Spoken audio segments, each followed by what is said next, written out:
प्रेम से बोलिए सच्चे दरबार के। ओम जयंती मंगला काली भद्र काली कपालिनी दुर्गा क्षमा सेवा धात्री स्वाहा स्वधा नमोस्तुते। चला ना माई के चुनरी चढ़ाइला उनके चरनिया में दीपवा जलाइला बन जैते बिगड़ल काम।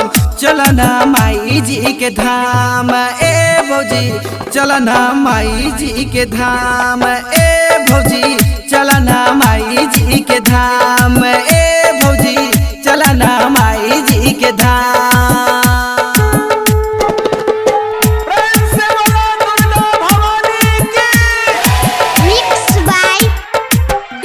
Kanchan Raj Muzaffarpur. Recording by SS Bihari films Bakhri Bazar.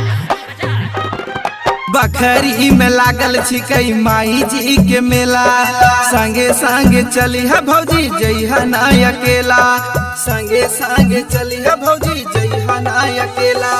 Bakhri में लागल छिकै माई जी के मेला संगे संगे चली है भौजी जइहा ना अकेला।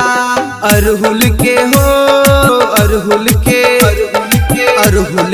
फुलवा के मलबा बनाइला माई के चरण में नारियल चढ़ाइला मांगली हालान ए भौजी चलना माई जी के धाम ए भौजी चलना माई जी के धाम ए भौजी चलना माई जी के धाम ए भौजी।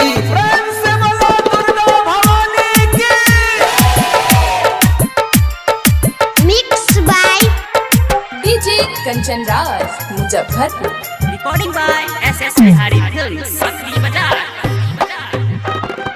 शेर पर सवार हो के अइले देवी माई संगे में अइले भौजी उनकर भैरो भाई संगे में अइले भौजी उनकर भैरो भाई।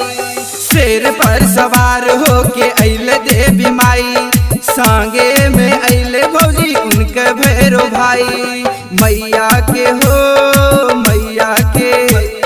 मैया के आंसू तो से लिखै भजनिया सरवन कहै छे भौजी पूजला चरनिया लेला माई जी के नाम ए भौजी चलना माई जी के धाम ए भौजी चलना माई जी के धाम ए भौजी चलना माई जी के धाम ए भौजी चलना माई।